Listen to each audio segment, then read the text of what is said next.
Well, hello, everyone, and welcome to the K12 track, Esports as a Gateway to Careers, where we're going to be talking about STEM, STEAM, CTE. We're really excited. We have a great panel here to sort of talk through some talking points of the esports industry and obviously from an educational standpoint.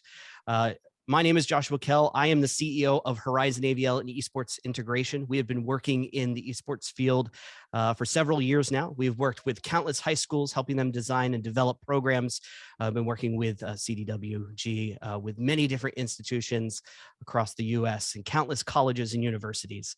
But we are really excited to talk about really the career paths and the way that esports and what we say at Horizon AVL. We sort of mentioned this in our other session when we were talking about content creation.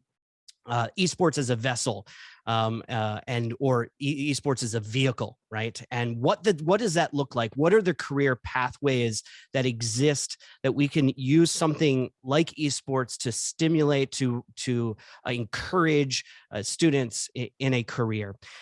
But I do want to introduce our panel. So we're going to go around and they're going to quickly introduce themselves. And we're going to start off with Samantha.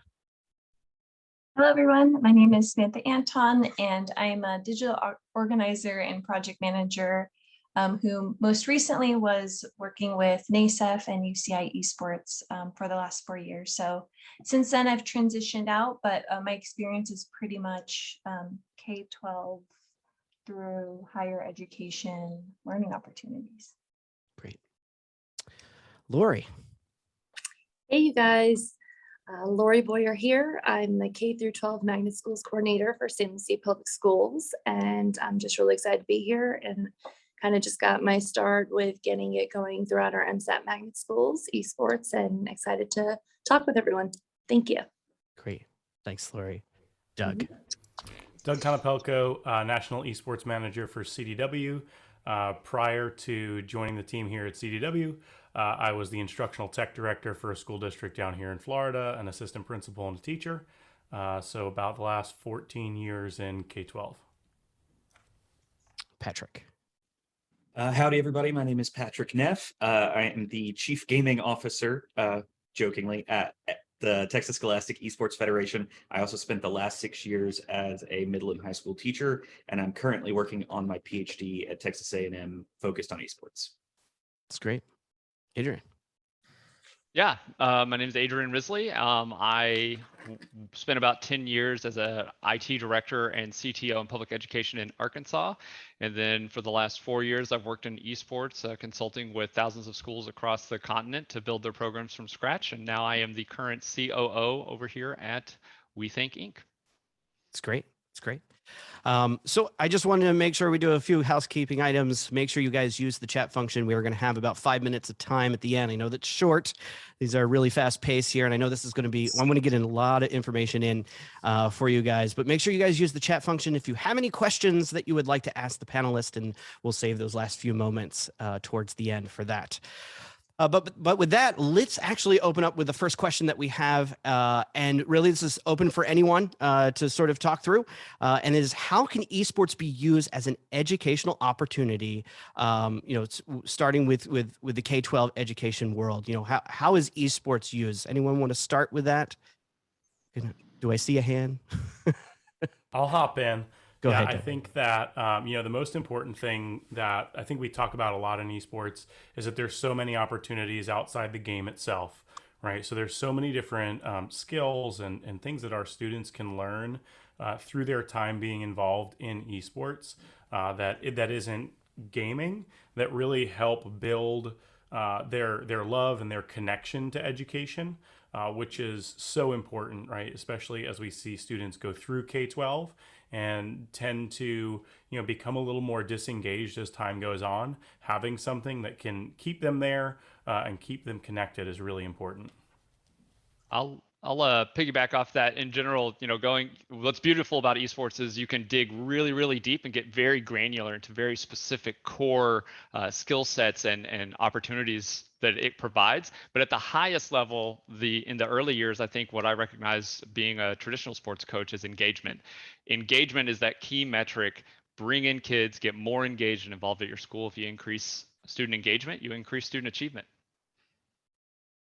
I think I'll piggyback on that too, and just say that I think it also affords schools to get in and meet kids where they're at. So whether your school has the ability to have a full-fledged, club activity or full-fledged scholastic esports program with CTE components to it, or if they're looking to incorporate into the core content classroom in a third grade classroom, you can meet kids where they're at, and you can meet the school's needs where they're at to keep those kids engaged. Mhm. Talking about meeting kids. Oh, go ahead, Samantha. Go ahead, Samantha. I just wanted to kind of quickly add also, just in the time of COVID, I think with how much emphasis on our students and even ourselves having virtual learning and virtual connection between everyone, and how that really does need to come back into the classroom and enhance that, everything that we experience in the virtual learning space. What do we keep? What do we learn from? But then also, what do we build upon to kind of make better some of the harm that's happened? Yeah. And digital absolutely. citizenship is so important too. I mean, what you comment on Zoom needs to be mirror what you would or wouldn't comment on Twitch, hopefully. Sure. Absolutely. And just to kind of follow up with what Laurie said, the concept of meeting the kids where they're at. Something, I think Pew Research says 97% of kids game at this point. It's ubiquitous, and it's not, when I was growing up, it was kind of a niche culture. Every kid in my school did some kind of gaming, whether it was on their phone, on computers, on consoles. And so I watched kids who had nothing else in common find that common ground and communicate with each other and sort of come together, because that was something they had in common when nothing else really matched up. Socioeconomic status, background, other interests. But gaming's universal at this point with kids. Absolutely. Yeah, I have two kids. I have a 12-year-old and a 9-year-old, and the culture, right? I think that's really important to understand when we're talking about a career path and understanding this industry, right? There is a massive, I think sometimes a disconnect of culture, of understanding where these students are and how they get content, what they enjoy as a pastime, and how they learn. And how they can adapt to learning. I watch my son go onto YouTube, and he wants to learn about, right now, he's working through a science fair project on catapults and what does that look like. And so he is researching on his own with the tool of YouTube, right? But I believe the esports and gaming also sort of comes into those worlds as well, to look at broadcast and some of the other, graphic design and content creation and marketing and business and economics, right? It's once again that vessel. So yeah, it's really exciting to see the educational opportunities. It isn't about the competitive gameplay, right? It is, right? That is sort of the skills of developing teams and communication. Absolutely. But without that, we couldn't have the surrounding parts of the industry, right? Like if you take basketball or football, right? You see the players, but what's supporting all of that industry? So I think that's really important to understand when developing that. But I sort of want to dive in a little deeper with STEM and CTE. And one thing that we hear a lot is, how we already have a lot of programs. How are we bringing this into our institution, or why should we? But more specifically, we have a question here about enhancing curriculum. What role does esports play in enhancing existing curriculum in order to support CTE and STEM? Anyone want to take that question? I'd like to lead off. And also kind of bring in SEL as a part of that component as well, Sure. and how you interact with others. What's great, and what I see, I think the push is right now, in terms of STEM and these hard skills, learning broadcasting, from a CTE perspective, just building computers. I worked with a coach that required his students to build their own machines. as part of the class to actually play on those machines. And it was actually a requirement, which was really, really interesting. So there's the hard skill aspect of it, but I think what I'm really excited about today is kind of cracking open the SEL opportunities and how those apply to CTE as well. If you can learn communication, as you just mentioned, collaboration, leadership, and teamwork, a lot of esports programs today are filled with kids that don't participate in other activities, and they weren't playing Little League growing up.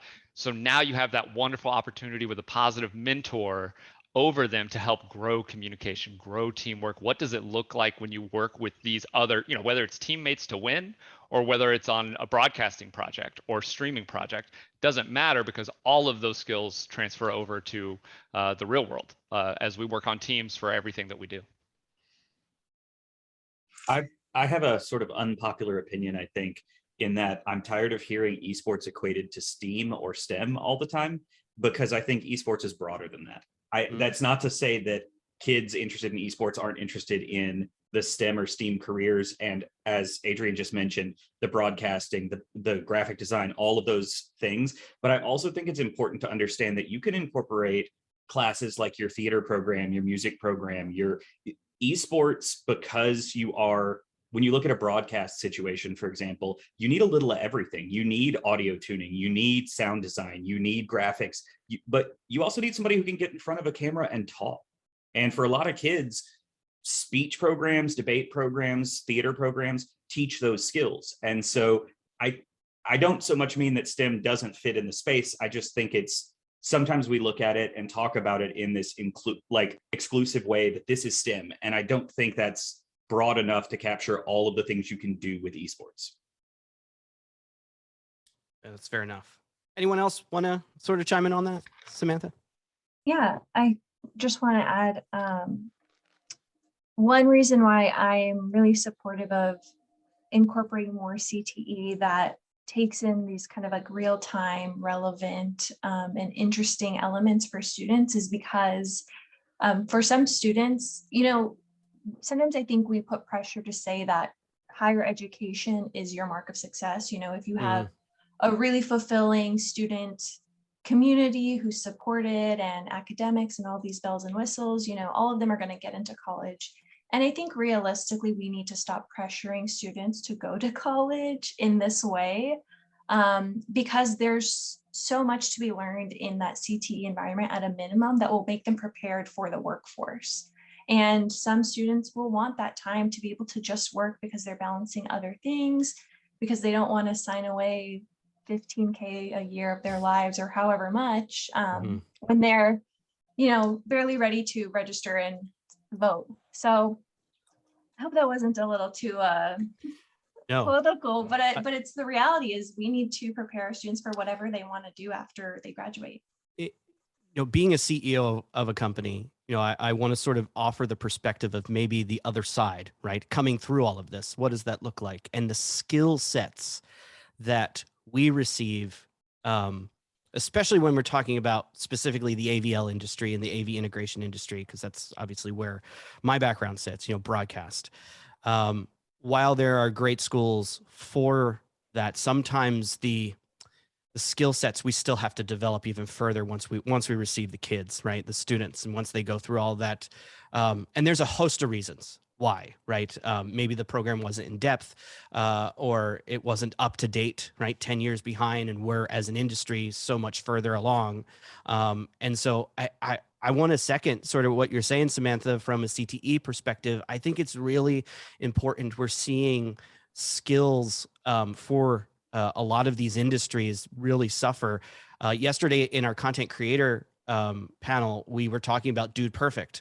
And over this past summer, Dude Perfect actually put out there, hey, we're seeing a huge shortage of individuals that understand content creation. So we want to make a camp. And so they had a huge audience of all those kids that watched their program. And now they went to mom and dad and they said, Mom, Dad, can I, or whomever, right? I want to do this. It's an online camp for the summer. So that now they're learning marketing and content creating skills, those elements, and that's part of CTE. And I really want to second what Samantha's saying there. I think that's really good information. Anyone else? The other thing And is you know that, Doug. Go ahead, Laurie. Oh, go ahead, Oh, Laurie. no, go ahead. Go ahead. The other thing that I think really comes into play too, and to add to what you were saying there, is you've got all of these different skills, right? All these different things that our students are learning. But if they can't communicate them in an organic way, it doesn't really matter what those other skills are. When I'm interviewing candidates for a role, they might on paper look like they're going to be phenomenal. But if I ask a question that says like, hey, tell me your two favorite XYZ, and they like start telling you about something, but then trail off, like those types of things, and getting feedback on that, like through their schooling, right? Through their time, either whether it's in a program like CTE, which has those hands-on components, but then, being involved and being able to make that work authentic and connect it to something that they love. And taking it beyond what I think probably everyone here is guilty of, and being in front of a classroom of students and thinking that throwing like their favorite sports team into a word problem counts as authentic learning and engagement, right? Being able to connect it back, and these amazing skills they're learning, back to something they really love and that they're really authentically engaged in, helps connect it to the CTE and STEM world, but also helps elevate it for them. I think to add on to that too, I'm in agreement that, yeah, it's great to get it in the CTE pathways. I think that's imperative. And really, in my perspective, I look at it as entrepreneurial skills.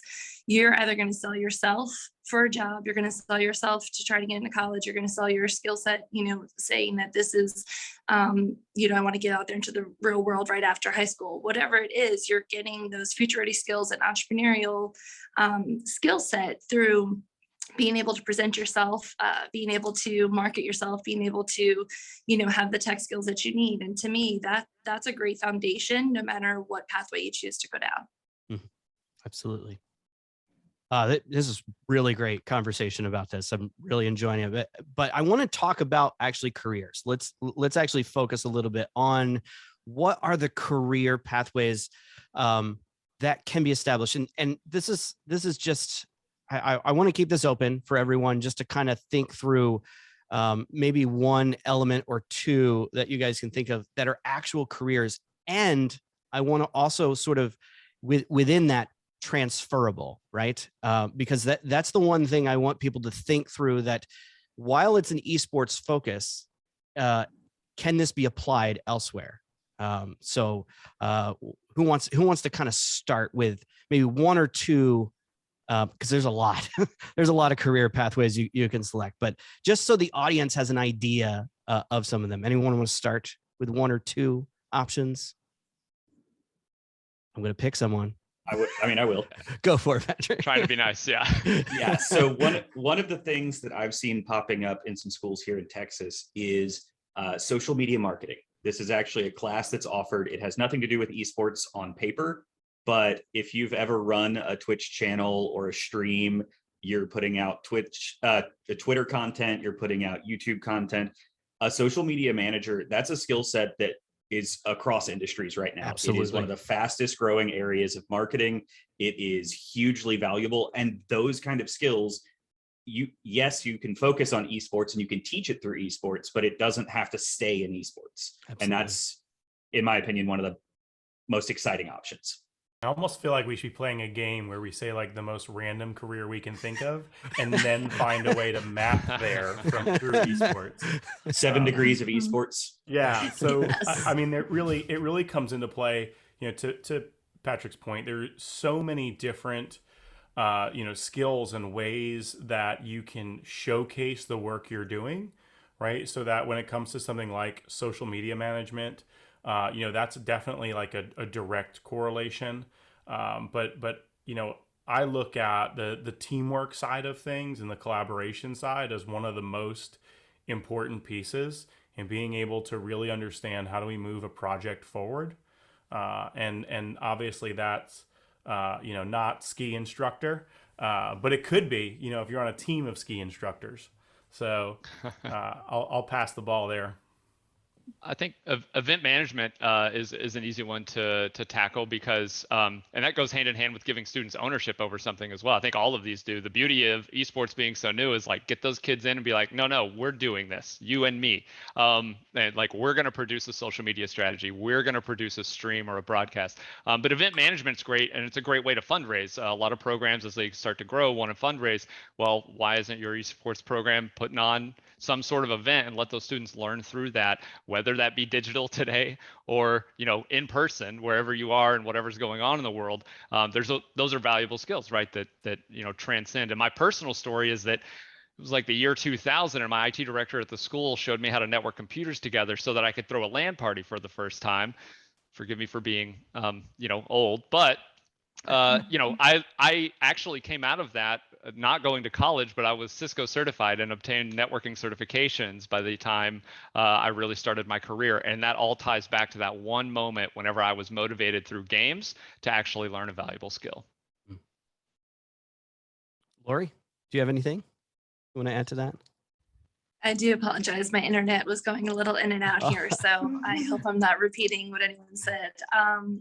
But honestly, I think even just some of the analytical skills, I think it's transferable across, so many different areas. Your ability to, really look at something, analyze it, determine a strategy to, overcome it while you're gaming can then be taken into a plethora. I think it's just, cross business skills right there. And I think it'll be helpful for them no matter what they go into. Samantha. I was going to say hospitality and tourism, just because that, especially now that quote unquote things are getting back to normal, you do see more esports organizations starting to pick up their live events again. I think there was a Twitch Rivals like in the last 2 weeks that happened in person. So as an event planner myself, event planning is its own beast. It's its own management of Excels, it's its own use of SCADs and like all these things. So or CAD, sorry, I was combining scans and CADs at the same time. That's why my brain was slowing down a little bit. But yeah, you're using so many different skills and all these things that you almost don't have to pressure students to pick, and you just want them to take away what they want to take away from it and move forward. I feel like we should also throw teaching out there, right? I mean, we are on the K12 track here. I feel like so often when we talk to our students or we see our students working together on something, whether it's within esports or some other team development, they're really often teaching back to other students where, student A sees student B, do a flip reset in Rocket League and then, blows one kid's mind. Right. And then he's like, well, how did you learn to do that? And they look it up online and they start they have those conversations. And, that's also so powerful to be able to facilitate something like that in the classroom. And I know that we take our lumps as education professionals along the way. But, there is a ton of value in us having students, obviously, who are really well versed in what it means to teach somebody something and to see the joy that can bring, not just the person who's learning it, but the person who's teaching it as well. That's great. And I just want to sort of conclude, at Horizon AVL, we have actually developed a curriculum that, it's multi-tracked, multifaceted elements, looking at, I think, most of these, but really it all stemmed from a summer with my son. He came to me and said, Dad, I want to play your Nintendo. Yes, I have my original Nintendo. And I had to show him how to blow into the cartridge, jam it up and down a bunch of times, shove another one in there, hit the reset button, because we thought that worked, right? But to be fair, it did. It did. It did. Like Duck Hunt. Yes. Some magic, right, was happening with that. But I said, we're going to do something a little different. So for a whole summer, I went actually to my CAD engineer and I said, I need you to put out these drawings of arcade console. And so what we did for a whole summer is I showed him these CAD drawings and I showed him how to take the fractional understanding of scale. So he's doing math, right? Like this amount of inches is this amount of feet. And he didn't know he was doing this, and he was 9 at the time. And so we drew it all out. I used the table saw, so woodworking, right? I showed him how to cut properly, how to stain with the grain. I showed him the routing tools, how to cut all that out. And then we used a Raspberry Pi, but we had a breadboard, so I showed him how to solder. I showed him what the lines on the resistor meant and what that meant. So intro into electrical engineering, right? So we've talked about CAD or architectural, very, very basic, electrical engineering with soldering and resistors and capacitors, relays, switches. And then also the Raspberry Pi, we had to program for conditional logic, right? So if we were in this game, this button function is this, or this, it functioned in another capacity from this perspective. So I give that as an example, really also to educators to think through that a lot of these other things, even from, I guess, maybe gamification, if you will, to really push the agenda along. Because at the end of the day, that my son was playing video games, but through that process, I was able to sort of break that down into steps so that they really he can understand. Maybe he might not follow in his father's footsteps and take over the company, and he may want to do architectural or CAD or something from that perspective. So I think we are getting really close to time here. So I do want to say to everyone, once again, please use chat to ask some questions. We do have a question here that I'm going to ask in a moment. But if you haven't already and you want to ask the panel anything, please, by all means, put that in the chat right now. But we do have a question here, trying to put together an approved high school esports course, and I'm running into the problem that I need to be a jack of all trades in order to provide a comprehensive course on esports. Any advice on what you think should be the foundation of an esports course? Go ahead. That's an interesting one. I feel like any answer is going to make someone else disagree, but that's the beauty of it because it's so broad. But I think it's a wonderful question. I guess I'll just speak to kind of where we found our passion here at We Think, and that's within the skills themselves, the teamwork, the collaboration, the communication. So outside of absolutely understanding broadcasting, outside of absolutely understanding event management, or even how to load the game and install it, there are so many other wonderful things. Absolutely. But, I may be biased, obviously, but, we focus on just those core skills that you see, while they're playing. When I used to coach, back when I was in education, I would have some of the kids that never talked show up and become a leader on an esports team like you've never seen.